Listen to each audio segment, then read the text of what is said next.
My sister Amanda never met her bio mom. My dad raised her alone until she was barely 1. My dad and my mom got married in 1992. Amanda knew that my mom wasn't her bio mother. She started pressuring my dad for information on her mom when she was around 17. My dad always gave her vague answers and refused to talk about her bio mom, which put a strain on their relationship.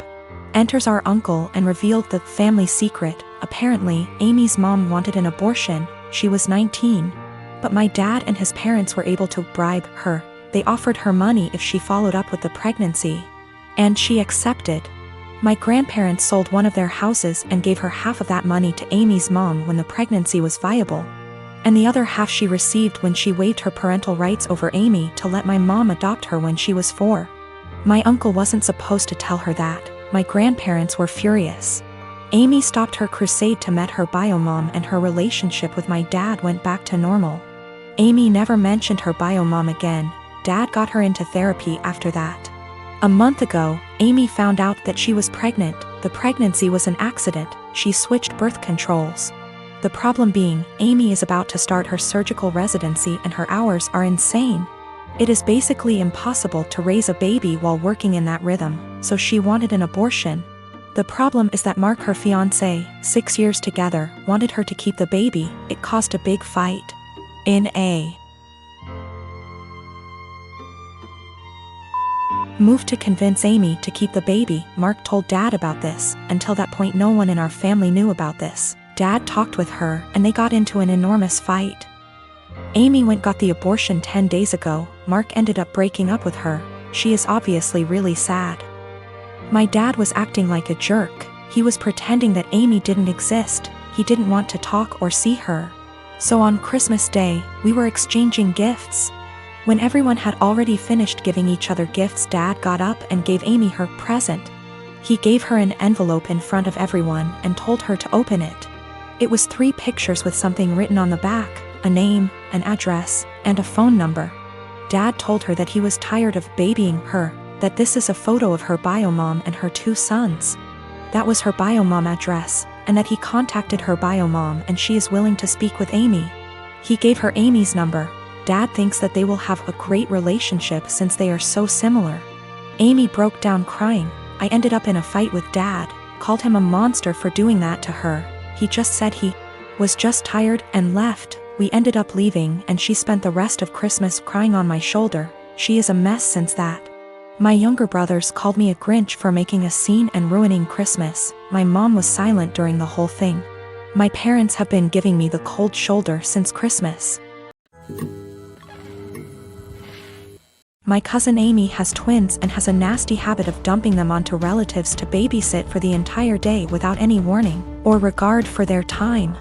I have a very strained relationship with her, but because my mom's side of the family demands that we all remain close-knit, so I have no choice to tolerate her.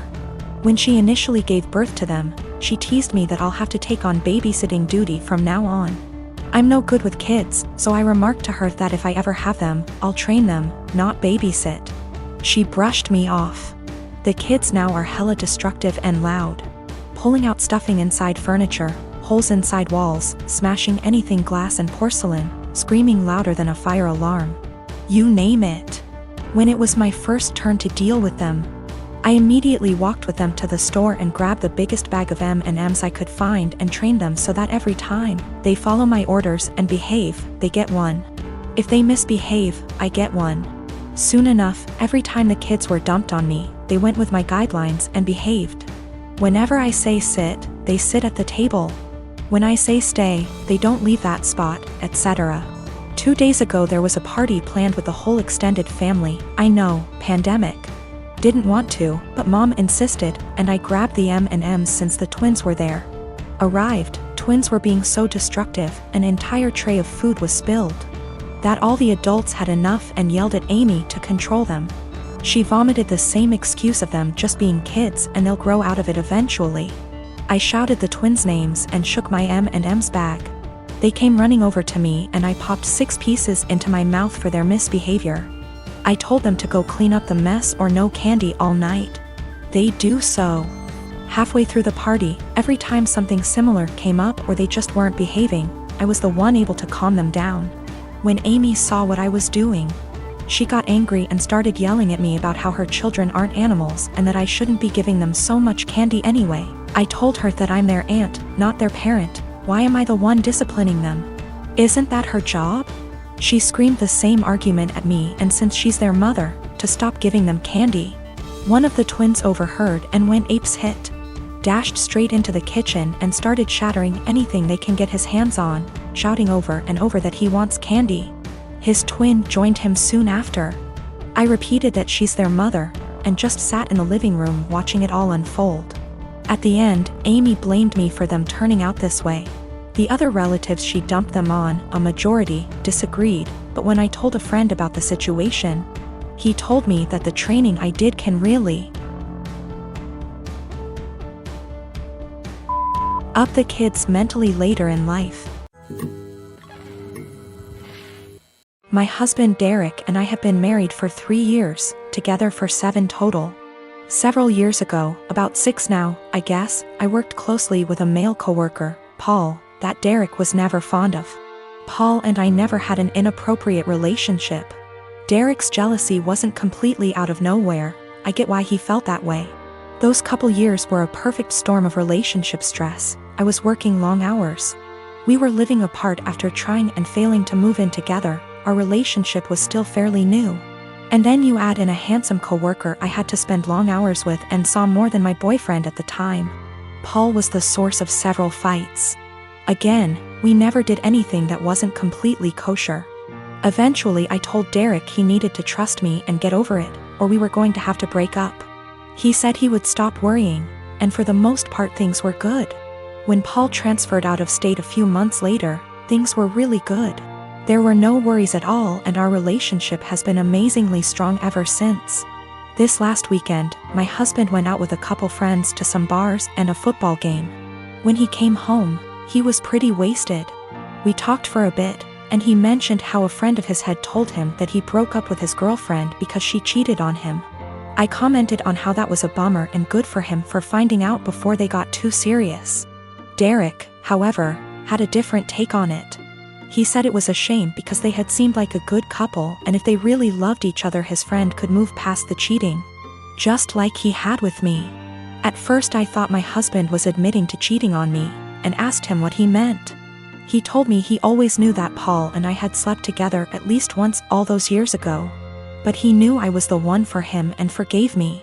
I told Derek that I had never so much as even hugged Paul, except maybe at his going away party, let alone slept with him. Derek sort of just patted me on the arm, said of course, and passed out. The next morning I asked him about the conversation and he said it was okay, he had forgiven me, it wasn't even an issue. I again stressed that I had never cheated on him with anybody and I needed him to believe me. He sort of did the same, of course you didn't, babe wink thing again, and went to work. Every time I've tried to talk to him since, he won't hear me out. I'm this close to losing it with him. I need him to know that I never cheated, and I'm hurt that he thinks I would do something like that. What do I do? Do I just let him have this since it's not really hurting anything, or what? I don't want my own husband to think so little of me that he thinks I would cheat. That's not who I am. My sister is severely autistic. She requires attention almost 24/7 and cannot be left alone. She is nonverbal and cannot take care of herself at all. Despite the fact that she is only 12, she is extremely destructive and violent and destroys anything she gets her hands on. I hate her. That should be wrong to say, but it doesn't feel like it. I was only 6 years old when she was born, and since then I've never solely had my parents' attention. Even since I can remember, the world has revolved around her. I was moved out of my room into the basement at 7 because she needed to be in the room next to my parents. All of my toys as a child were destroyed by her, and my parents simply ignored me when I complained. Even when I was 14 and she destroyed a Mac my school gave me, I was in the wrong. Along with this, I am expected to take care of her and drop everything I do for her. I can never make plans with friend because my parents expect me to be there if they need me to take care of her. Even when I do somehow get time to myself, I am required to leave if they need me. If I do not, then I am punished. The recent example of this is when I went to see the new Spider-Man movie and was grounded. because I turned my phone off in the theater. It seems as if I am nothing more than a slave to them, and anything involving her simply overshadows me. This last week I was chosen to give a speech at a school event. I was so excited, and my parents promised to be there, but they never showed and claimed it was because of my sister. Anytime anything like this happens for me, they are too busy with her. I've held this in for so long, and it finally spilled out today. While talking about colleges with my father, he joked that I should get a degree that pays well so when they're gone I can take care of my sister. I don't know why, but this caused me to break down. I cried and screamed about how it always about her.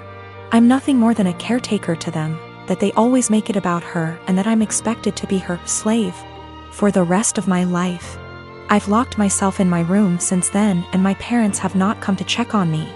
It's not her fault that she was born the way she is. My parents came to talk to me a while after my breakdown, but I was unable to bring myself to talk to them and only cried and asked them to leave. They have made arrangements with my grandfather for me to stay with him for the time being, and am getting ready to go to his house. My parents want to talk to me, but we have decided it's best I leave for now to have some space and time to collect myself. We will be sitting down and talking later this week about this issue.